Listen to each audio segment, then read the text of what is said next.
Padahal kan tukang parkir liar itu kan bukan bagian dari bisnis itu kan, Iya. bukan karyawannya juga gitu. Iya. Kadang-kadang mereka juga di situ langsung aja nongol gitu, tanpa ada izin apa dengan pemilik bisnisnya.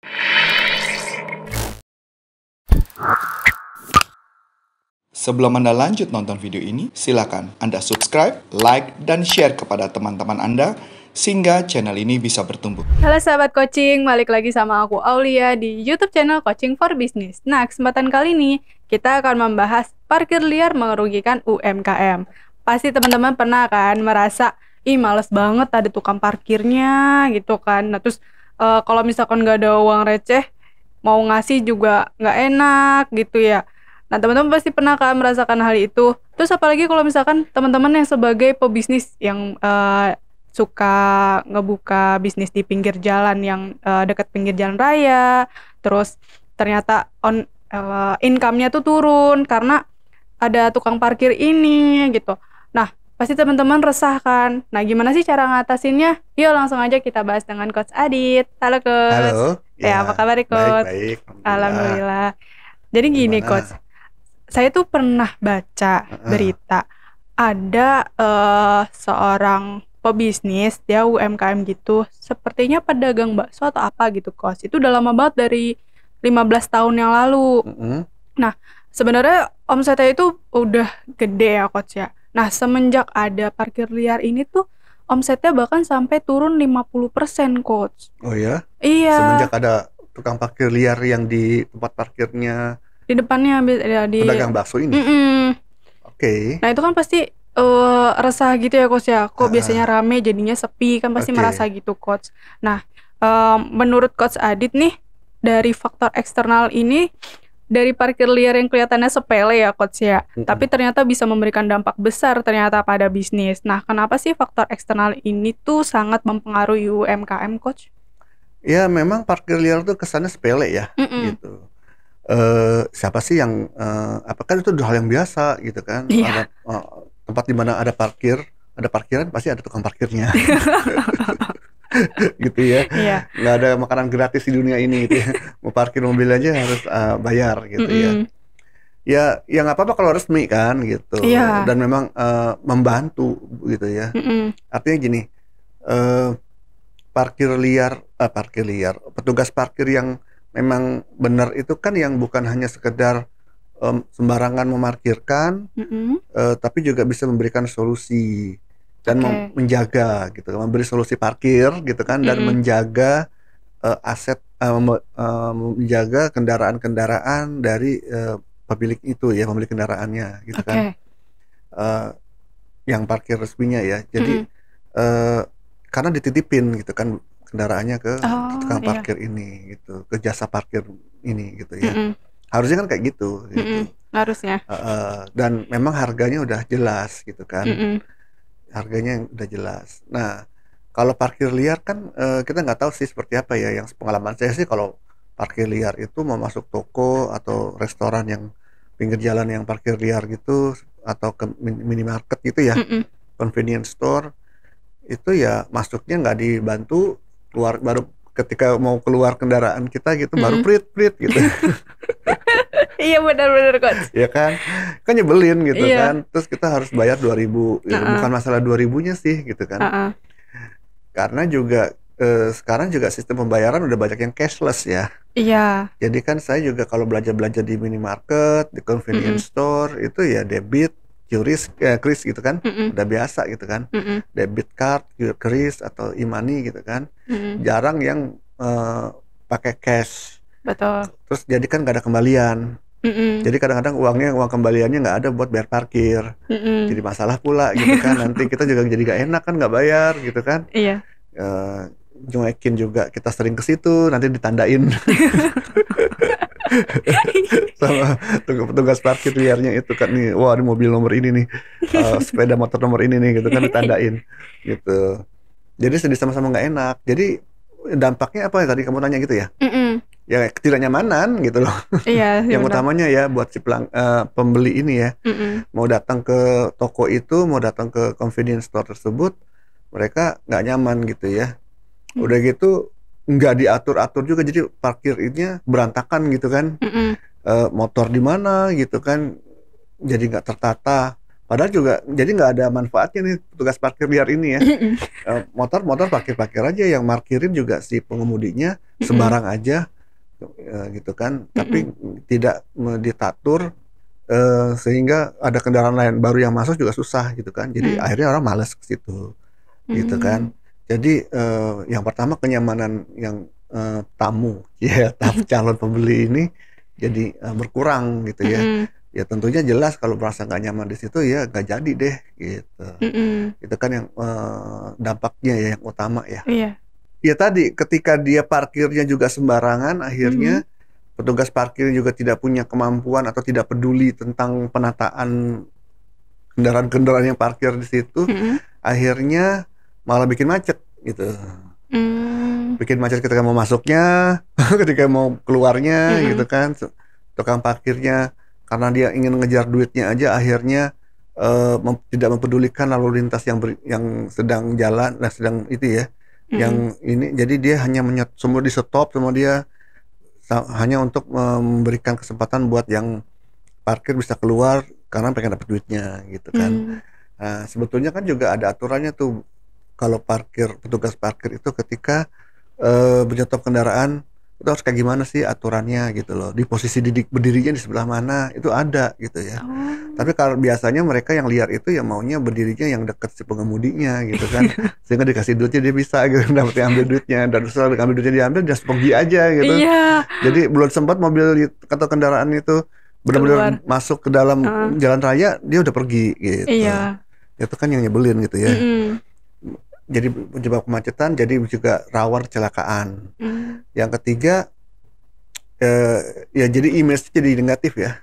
Image dari bisnis tersebut gitu loh. Pengaruhnya bisa ke situ.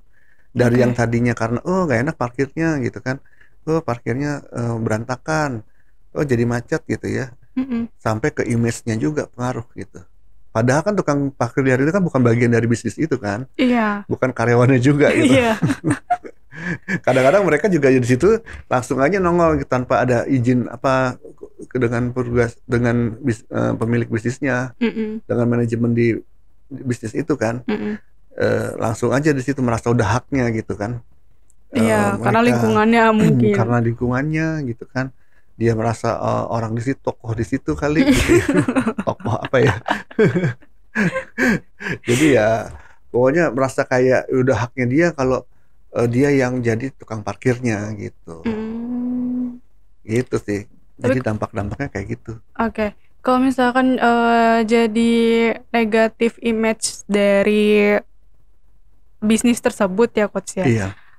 Apa sih yang harus dilakukan oleh pebisnis itu Coach? Karena kan kadang merasa kayak kan kenyamanan dari pelanggan atau customer kan pasti utama juga bagi pebisnis ya Coach ya. Nah, kalau misalkan kayak dapat keluhan-keluhan dari customer yang parkirnya kayak gini, kayak tukang parkirnya kok kurang nggak amanah atau kayak kurang enak lah gitu. Kalau misalkan parkir di sini karena bayar dan segala macam padahal nggak diseberangin kayak gitu-gitu ya Coach ya. Nah, apa sih yang harus dilakukan oleh pebisnis ini Coach? Apalagi UMKM ini kan banyak ya Coach ya. Betul. Jadi ya memang ini harus dipikirkan oleh UMKM secara strategik ya. Jadi nggak bisa cuman gedumbel-gedumbel aja gitu.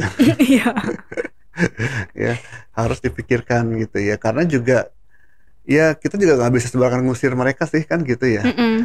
Riskan juga gitu kan. Nanti bisa-bisa toko kita atau bisnis kita bisa digangguin gitu kan sama masyarakat di situ kan, para pemuda-pemudanya gitu.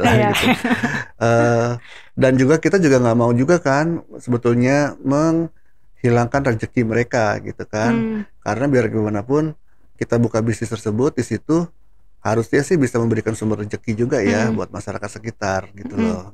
Misalnya dalam bentuk tukang parkir gitu ya. Jadi mungkin saran saya yang secara strategik itu bisa dengan salah satunya berkolaborasi lah dengan mereka gitu loh. Jadi nggak sendiri-sendiri gitu ya. Jadi nggak pedulian juga sama-sama gitu kan. Harus berkolaborasi, kerjasama ke mereka. Artinya gimana sih? kita juga perlu membantu mereka bagaimana caranya supaya parkirnya tuh bisa mereka diizinkan parkir, tapi dengan apa ya, hal-hal tertentu misalnya mereka harus belajar parkirnya gitu kan, atau kalau perlu kita yang ngajarin gitu ya, atau panggil polisi yang ngajarin gimana lah gitu. Ada sertifikasi tukang parkir gitu, disertifikasi tukang parkirnya gitu ya. Oke. Gitu ya, kenalan juga sama manajemen parkirnya itu sehingga apa bisa saling memahami gitu ya kebutuhan masing-masing gitu ya.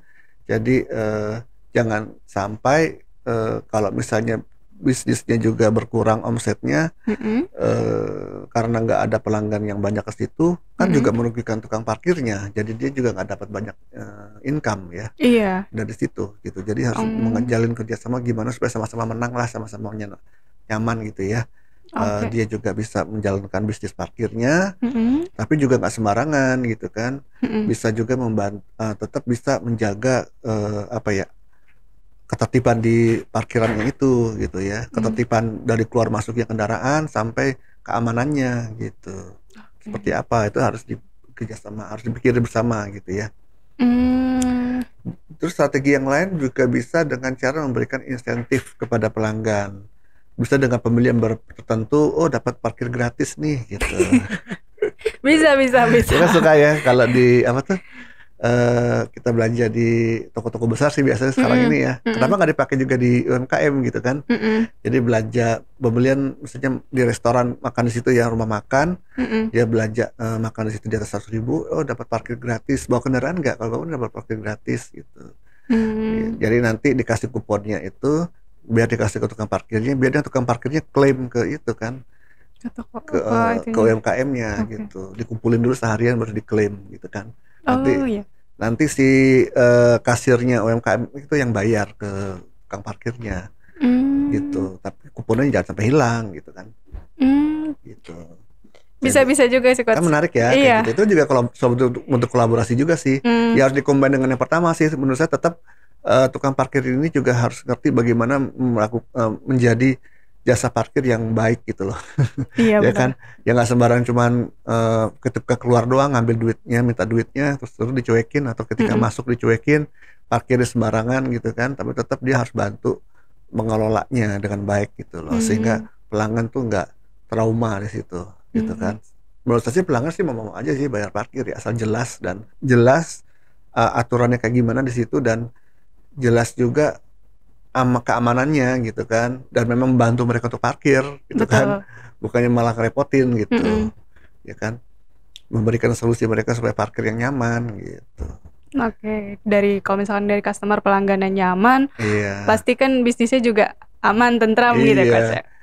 Ada strategi, saya baru kepikiran nih solusi yang mungkin yang lebih kedengaran lebih elit gitu ya. Apa nih Coach? Ya udah, dari bisnis UMKM-nya itu bikin jasa valet gitu kan. Jasa valet, tahu kan valet kayak di mall-mall gitu ya. Nah, jadi nanti biar si valetnya itu yang parkirin mobilnya gitu ya. Tetap sih bayar parkir gitu kan. Tapi si valetnya ini yang bisa mengatur dengan apa, yang bisa berkoordinasi dengan tukang parkirnya harus kayak gimana gitu. Jadi si pelanggannya, ya ini sih terutama kalau jasa valet itu buat bisnis yang atau yang kunjungan itu lama ya. Misalnya karena bisnis makan restoran ya, atau rumah makan kan biasanya orang makan lama ya, ya setengah jam ke atas lah gitu kan. Betul. Itu ya pakai valet mungkin masih ini ya, masih masuk akal lah ya gitu. Mengeluarkan uang lebih untuk valet itu.